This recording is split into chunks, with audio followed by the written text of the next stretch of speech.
I think Diesel's a little sensitive about hearing how Cass County, Michigan, and the state of Michigan um, burned the marijuana behind Jim Giroux's fields in Dowagiac, Michigan in the 90s. You know, where I talked about in another video, maybe a couple of them, about how me and my son sat outside and watched them with the lawn chair.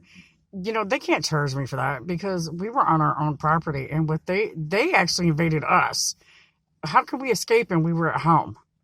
And they did that. They had people lined up on Middle Crossing in front of where the fab shop is now at the curve.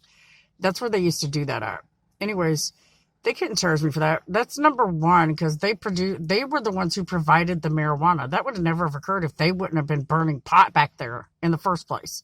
Number two, there's a regulation that says that certain disabled people are still allowed to consume marijuana in special circumstances. They do make exception for that because of this regulation in Cass County. Me and my son would have fallen under that. Although I don't condone him, consuming pot. I don't condone any kid consuming pot before the age of 21. And that's real.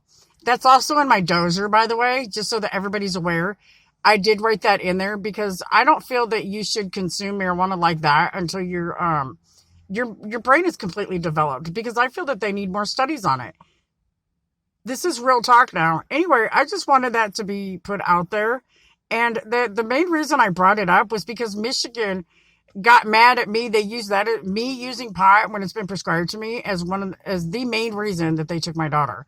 And so they got mad because, I wrote this dozer with all this different regulations and stuff that I thought should be done. And then I sent them all the Constitution, the Bill of Rights, the state constitution, and the Code of Ethics, along with the DHS handbook on 4th of July to their emails. And that's probably why they got mad, along with me making videos saying that there's a declaration of war, because they had wrongfully taken my first two kids and still had my oldest daughter. So that's pretty much the skinny of that. They got mad because I kept reporting them and I kept turning them in via video, and they didn't like it. So I really believe that's exactly why they did that, because they can actually be charged for some of the stuff that has happened in my situation criminally. With God's love. God bless America. Have a blessed day.